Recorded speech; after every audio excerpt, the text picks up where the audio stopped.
நண்பர்கள் அனைவரையும் discover your self சேனலுக்கு வரவேற்கின்றேன்.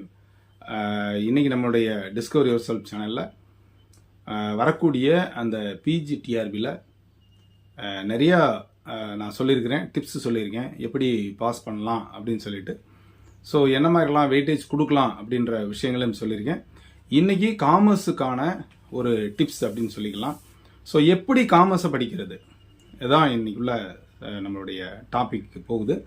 ஸோ காமர்ஸ் பார்த்தீங்க அப்படின்னு சொன்னால் டோட்டலாக வந்து 10 யூனிட் இருக்குது.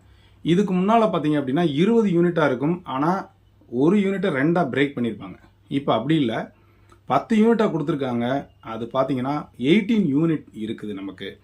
ஸோ அந்த 18 யூனிட் அப்படின்னு சொல்லிட்டோம்னா நல்லா பார்த்துக்குங்க, எதெல்லாம் புது யூனிட், எதெல்லாம் பழைய யூனிட்டு. அப்போது பழசில் இருக்கிறதெல்லாம் இருக்குதா அப்படின்னா பழசில் இருக்குது, அப்படி இருக்குது. இன்னும் அடிஷ்னலாக கூட கொடுத்துருக்குறாங்க.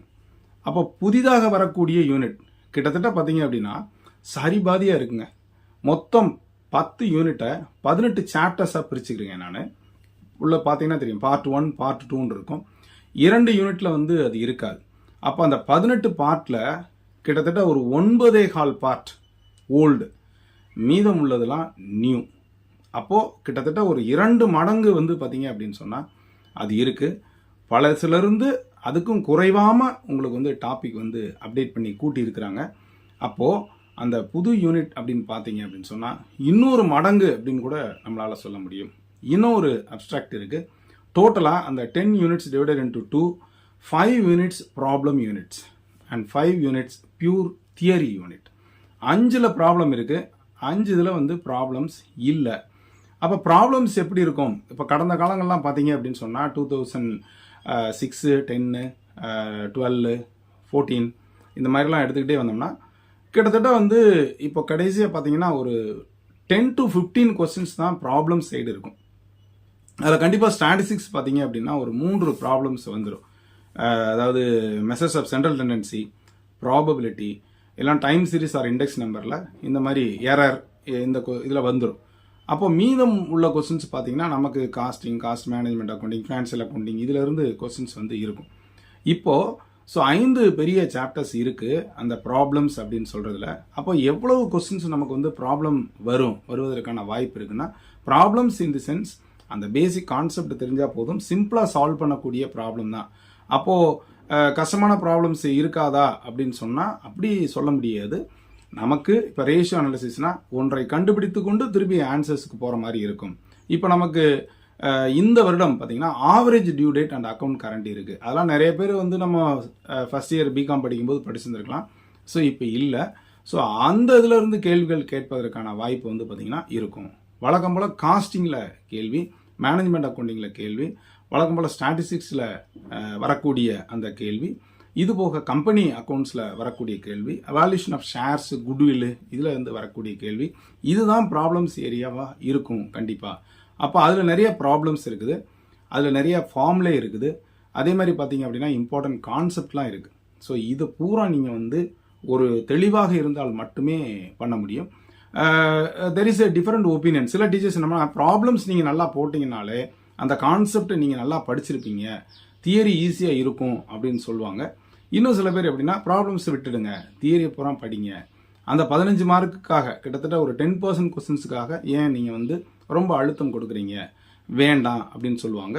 பொதுவாக ஒரு லிட்டில் நாலேஜ் இஸ் டேஞ்சரஸ் அப்படின்னு சொல்லுவேன். பொதுவாக இப்போ பிவி ரேஷியோ அப்படின்னு எடுத்துக்கிட்டோம்னா contribution divide by sales into 100. அப்போ கான்ட்ரிபியூஷனாக நமக்கு என்னன்னு தெரியணும். ஸோ அப்போ கான்ட்ரிபியூஷனுக்கு என்னென்னலாம் தேவை அப்படின்றது தெரியணும். இது நான் சொல்கிறது ரொம்ப சிம்பிளாக நீங்கள் அண்டர்ஸ்டாண்ட் பண்ணுறதுக்காக. இன்னும் உள்ளே இருக்குது, நிறையா இருக்குது. ஸோ ஒரு ஐடியா கொடுத்துருப்பாங்க, அந்த ஐடியாவிலேருந்து இன்னொரு ஐடியாவை ஜென்ரேட் பண்ண வேண்டியிருக்கும். அதுக்கப்புறமா நீங்கள் கால்குலேட் பண்ணுற மாதிரி இருக்கும். உதாரணமாக சொல்லணும்னா சிஏ, சிஎம்ஏல கேட்க கேள்வி மாதிரி இருந்தது அப்படின்னு சொன்னால் so you may find it little difficult. So அப்போ அந்த மாதிரி ஒரு கேள்விகள்லாம் வந்துச்சுன்னா என்ன பண்ணுறது? அப்போது நான் என்ன சொல்வேன், 5 சாப்டர்ஸ் இருக்குது. அந்த 5 சாப்டர்ஸ் தியரி சாப்டர்ஸ், அதில் ஒரு கொஸ்டின் கூட மிஸ் பண்ணாதீங்க. மொத்தம் 18 சாப்டர்ஸ் இருக்குங்க. கண்டிப்பாக ஒரு சாப்டர்ஸ்லேருந்து 5 கொஸ்டின் வச்சுக்கிட்டா கூட 90 ஆயிடுச்சு. ப்ராப்ளம்ஸ் மீதம் வச்சுக்கோங்க, 20 கூட ப்ராப்ளம் வச்சுக்கோங்க. அப்போது 90 இருக்குது, 1க்கு 5. அப்போது சாதாரணமாக ஒரு 18 யூனிட் நான் சொல்லியிருக்கேன். அந்த 18 யூனிட்ல இருந்து நிச்சயமாக வந்து ஒரு யூனிட்டில் 5 கொஸ்டின்ஸ் கேட்பதற்கு வாய்ப்பு இருக்குது. அப்போது அந்த 10 அப்படின்னு எடுத்துக்கிட்டிங்கன்னா நம்ம பெரிய யூனிட்டில், நான் சாப்டர் யூனிட், அந்த பெரிய யூனிட்டில் 10 கொஸ்டின்ஸ். நீங்கள் 5 யூனிட் தியரி யூனிட் ஃபுல்லாக நீங்கள் தரவு பண்ணிட்டீங்க அப்படின்னு சொன்னால் நிச்சயமாக 50 மதிப்பெண்கள் எளிதாக எடுத்து விடலாம். அதான் நீங்கள் கான்செப்ட் பார்த்துக்கணும். 5 தியரி படித்து எடுக்கக்கூடிய சாப்டர்ஸ் இருக்குது. அப்போ 50 மதிப்பெண்கள் நீங்கள் எடுத்துடணும். சரி, ரைட்டு, ஓகே. இன்னும் மீதம் ஒரு 5 இருக்குது.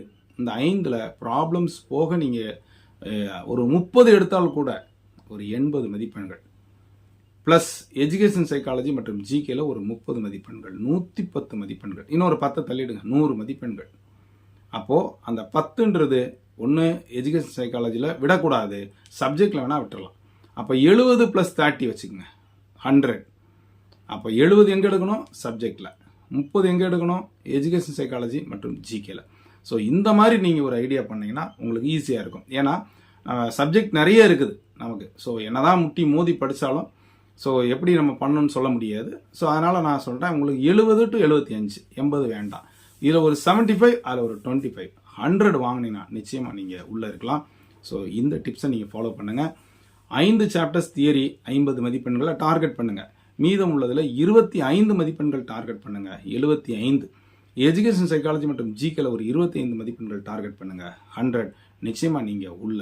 ஸோ இது காமர்ஸ் நண்பர்களுக்கான பதிவு. ஸோ இந்த மாதிரி நீங்கள் பிளான் படிச்சிங்கன்னா நிச்சயமாக வந்து உங்களுக்கு வந்து ஒரு நல்ல கட் ஆஃப் கிடைப்பதற்கான வாய்ப்புகள் இருக்கும். ஸோ நம்முடைய சேனல் சார்பாக கிளாஸஸ் துவங்க இருக்கிறது, டெஸ்ட் பேட்ச் துவங்க இருக்கிறது. சஃபிஷியன்ட் நம்பர் வந்தவுடனே ஆரம்பிக்கும்.